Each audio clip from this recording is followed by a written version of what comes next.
Tonight's tactical enhancement is peach flavoured.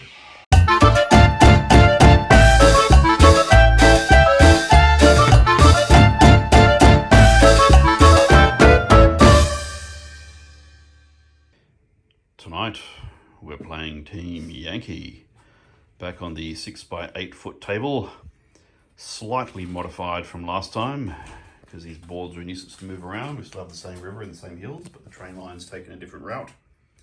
The train station seems to have relocated and the industrial sector is gone. In place of that we have a very domestic, lovely little townscape with a, what have we got here? We've got the church cathedral next to the car park. It's all modern now. Little house here. This actually, this piece of terrain is supposed to be a little market garden, but I did buy a zucchini and a tomato patch. Then I realized that each individual leaf and tomato has to be individually glued onto the vine, so that project stalled slightly.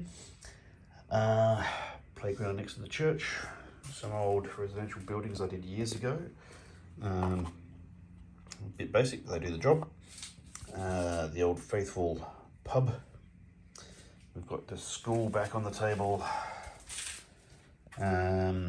Village shops and cafe here.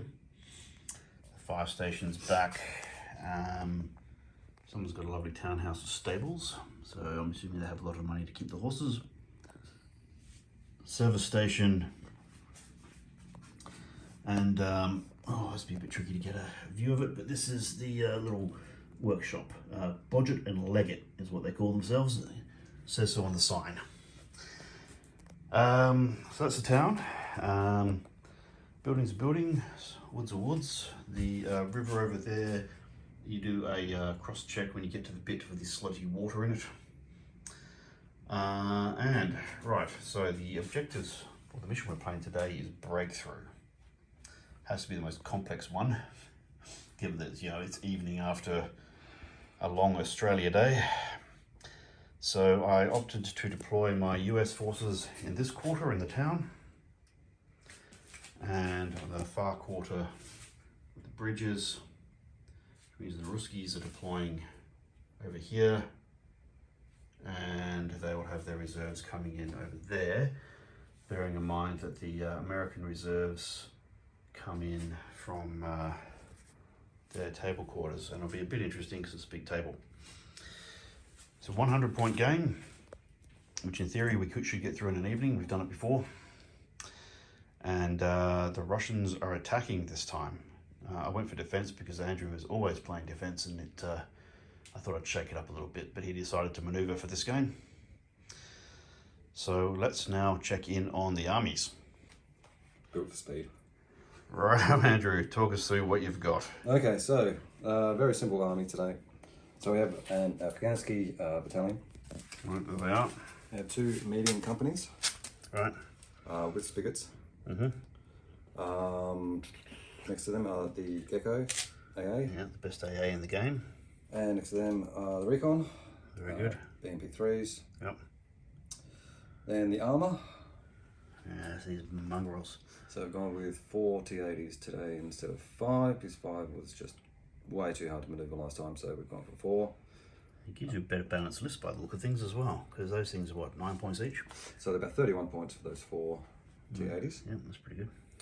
So of course we've got the Afghansi Hinds. 2 platoons of 2, is it? Yep, upgraded with the Spiral 9s. Righto. So they're only tank 24. Yeah, you won't need that today. No. And of course we've got the strike aircraft as well. Lovely. Always good. Standing in for the, what are the SUs normally yeah, are? the Frogwoods, yeah. Not a fan of them. They are a funky looking, very 70s aeroplane. Yeah, a bit too 70s. Well, we've gone the 80s here. Yes. With their F-18 rip-off. Yes, on Top Gun here. That's it. All right, lovely. Yeah, lots more than 150 points. And No, this is actually a pretty small Russian army. It is. It's pretty tight. It's pretty elite. I mean, T-80s, Afghansi, lots of air, and the top-notch AA, which you'll fucking need. They won't live long. No, I'm looking forward to this. As for the US, I thought I'd road test something I've not done before. This is an airborne formation. So we've got the CO, 2 maxed out airborne platoons, and a little airborne platoon. Now that I think about it, I actually do have enough miniatures to fatten that one out a little bit, but I didn't think of that at the time. We've got 2 AA sections, thank God. We've got the Stingers and we've got the Vads. And we've got a couple of TOW 2s. All the TOWs are upgraded to TOW 2 because I figured Andrew probably won't take the T80s. 4 of the, what are these things? The Sheridans. Yeah, that'll be interesting. A bit of artillery in the MLRS. Didn't have the points to fit any more. Then I went bonkers on the air. I took 4 A10s, which is 20 points, which is nuts because half the time they don't turn up. And I backed it up with 4 Cobras with improved tow. And that back there is a Hueys transporting all of the infantry. Now, in this mission, now as a defender, I've got to put 40% of my stuff in reserve. I've actually got 42 out of the 100 points in reserve. And those reserves are the 2 big platoons, which are off table in their choppers. And the Cobras are also in reserve. Everything else is on table, and the Sheridans will be in ambush. Right, Andrew, which of this disreputable mob is in reserve? The elite fighting men of the Soviet Union, you mean? So the T-80s Well, that's relative speaking, as I understand it. These at the moment. So the T-80s are in reserve. Right, so everything else is on table. Everything else is on the table. Oh, that is... hang on, they can't be good at 40% reserve. 1 unit must be held in reserve. 1 unit must be held in reserve. Oh, yes. This is going to be ugly. It's going to be very, very ugly.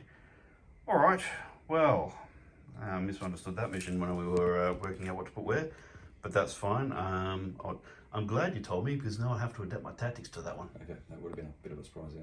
Yeah, so you know, usually, no, I won't say usually, but sometimes when I lose it's because I didn't read the fucking mission properly. Sometimes it's because the other guys played better. Right, deployment. So I've got 1 airborne platoon here, the small one. There's an objective there, that's what Andrew's going to try and stack on. The other objective's way over there on the other side of the table. Some T-80s will turn up later on, and we'll try and blast them with something. I've got AA here behind the church because any closer and he'll jump on them with something. And I've got Vads over here hiding because any closer he'll jump on them with something. They have a big ass platoon here that are going to go into this building and presumably assault through. And a big platoon here which are going to sit in this building, possibly assault through, but their main job is to capture that. And as long as they are within 8 inches of the objective, you've got to be within 4 to capture it, but within 8 to stay in the game. They can be within 8 if they're in that building. There's not many windows to hit them with. So that's it. Oh, and we've got the BMP3s that are going to probably rush up here and do something obnoxious to my toe. On that note, the attacker gets first turn. We'll check in at the end of attacker turn 1. Right, so Russian turn 1 is the attackers. They moved up a shed ton of infantry. They poured a whole lot of fire into this building, killed 1 stand but didn't pin them. Did the charge, and then these guys blazed away like motherfuckers and wasted these guys in the open while they ran headlong in a kamikaze charge across an open car park. That was a very calculated risk. That should have worked. Run away. I might do the math on that later, but I think it was pretty marginal. Either way, their rolling was poor when they were shooting. They probably should have 18 dice. Actually, no, 18 dice and any 6s. They were never going to pin them. Plus the machine gun. Plus machine gun. So that was 22 dice, any 6s. Okay, that's marginal. And then the fire back was actually pretty good, but anyway, whatever. We pinned them, pushed them back. Over there, the choppers came in with some planes and had to hit on 6s because you can't actually see them in there from here, but there are 3 MLRS in those woods, which I completely forgot that Angie's air power would pick them off because all my AA is all the way over here. Yeah, they fired away. They killed one Bal 2, which is actually pretty good. That was it. They actually, in the following turn, one got back in. One did not. We passed them right to stick around, but we decided not to shoot because that would just make them too easy to kill next turn. In the American turn 1, our reserves didn't come in. The planes did not come in. They just put there for convenience. We moved up one VADS, put some rounds down here, and I know I might have killed a guy. And these guys just kept blazing away, but rolled rather shithouse. Killed a couple more. So we've killed, what, 5 stands? Something like that? I think 4 so far. 4 or 5 stands. 6. 6. 5. 5. But of course the buckets are, there's plenty more where that came from, really. And that's all we could do because nothing else actually arrived. We're waiting for some better dice rolls for shit to turn up. Now into Ruski turn 2. What's the time? Russian turn 2. And they made another push. And while they were at it, they sent in the choppers. Fortunately, the planes didn't turn up, but the choppers did the job. They wasted the remainder of the MLRS. Then they poured a lot of shots at this little fucker who's the spotter for the MLRS, and they all bloody missed. There's like 5 shots that went after him. The more interesting stuff was a couple of shots at the VADs that lit up last turn, but they missed.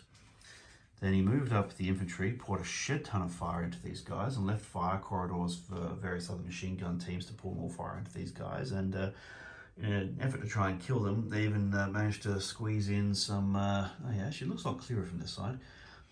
Squeeze in some, what are those missile launch teams? Spigots, yeah, they put some spigots down this roadway into this building here and killed a grand total of 1 stand. Did pin them though. And these guys came running in. I fired my 8 shots as a pinned SAW team and made 7 hits, which was just enough to pin them. Pushed them back and killed 4 in the process. That was statistically improbable, but rather fortunate because, well, none of my reserves or my planes came in last turn, so I'm a bit on the back foot at the moment. But this buys us a turn of reprieve. And, well, now it's over to American turn 2. Turn 2 for the US, and we got reserves. The planes, though, have not turned up. First reserves, the chopper landed in some fairly improbable backyard landing, although the rules for the game do say you can do things like land your infantry over forests. You just hover over the top, they fast rope down. Perhaps that's what happened here. I mean, they passed their movement order in order to jump out, so they get the 4-inch move once they get out the chopper. So they don't get to move very far, but that's okay. They're hidden from any fire from down there. The other unit parked on the far side of the railway station where these guys can't rush up and chase them off, but they didn't get out. So there's a 1 in 3 chance that Andrew's T-80s will turn up next turn and hose them with 50 cal fire, which would be very embarrassing. Well, you know, presumably the guys inside are trying to figure out where the door latch is. Now, those choppers are still there after they killed the MLRS last turn. Good news is these guys rallied and they pumped out an absurd amount of fire, slightly above the odds, but not much. But Andrew C, who is commanding that platoon, Andrew R is commanding this platoon.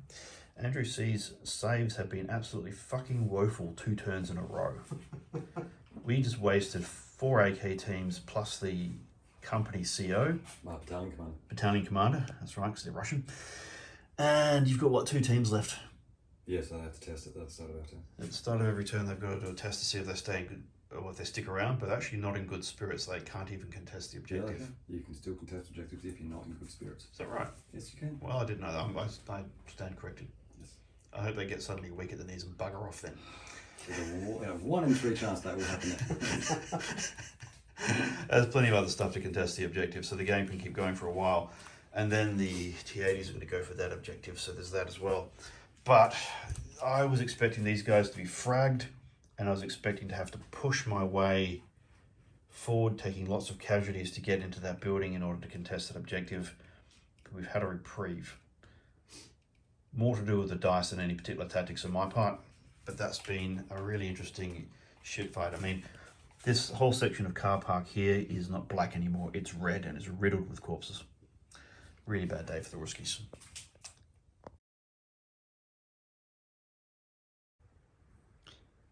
Right, well, we've had to call it at the end of turn 2. The reason is we didn't get through the whole game in one evening, so we've decided to reconvene, but then people have come down sick in the interim. So that's it. We're going to call it. I've got to pack up this table for some other games that are coming up. It's not decided because we only go through a couple of the turns, but I'm going to say this one favours the Americans. Partly because I'm playing the Americans, but also because we've now got all our infantry on the table, and even if the 1 in 3 chance of the Russian tanks turning up, they're not going to waste all those infantry. Some of them will survive, although they might take off if they get shot. We've got these planes still flying around, haven't come on yet. We've got these chappies in ambush waiting to turn up, and we've got the Cobras, and Andrew's only got 2 AA, which I think he may have an opinion on this, but I think that might have been possibly a bit optimistic. There's plenty of air power in the American list. I just take it in terms of whether to field it or not, just so people don't get used to taking out the same stuff all the time. It's they're not Battlefront kits, but they're blue tacked onto the stands and they're all folded in the heat, and looking at a little bit like Star Blazers or Space Battleship Yamato airplanes at the moment. Now I'm just doing the wrap up now because the other chaps couldn't make it. Normally I'd ask what have we learned, but I think the key thing is we need to learn how to finish the battle in one night, because there's no guarantee that with multiple families and careers and jobs and things that we'll actually be able to reconvene to finish the damn thing. Kind of interested by what happened over here, because this infantry platoon I would have thought would be wasted by now, but despite huge amounts of firepower going in, it turned out the running headlong across an open bitumen car park into dug-in, highly trained infantry with lots of firepower was not a successful venture. Even with really good troops blazing away in volume, still need a bit of support if you're going to clean out that sort of malarkey. Did get a little bit lucky with the reserve rolls, but we have to see what happened with Andrew's reserve roll. I would have expected that to come in not this term but the one after statistically, but then, whatever happens statistically. On that note, thanks for watching. Feel free to hit like, subscribe, etc. We'll try and get some more Team Yankee in moving forward. We're thinking that the other chap called Andrew who's joined us, he's got a whole lot of Team Yankee stuff and wants to play more, so hopefully we'll get more games in. And otherwise, I think it's time to call it a night.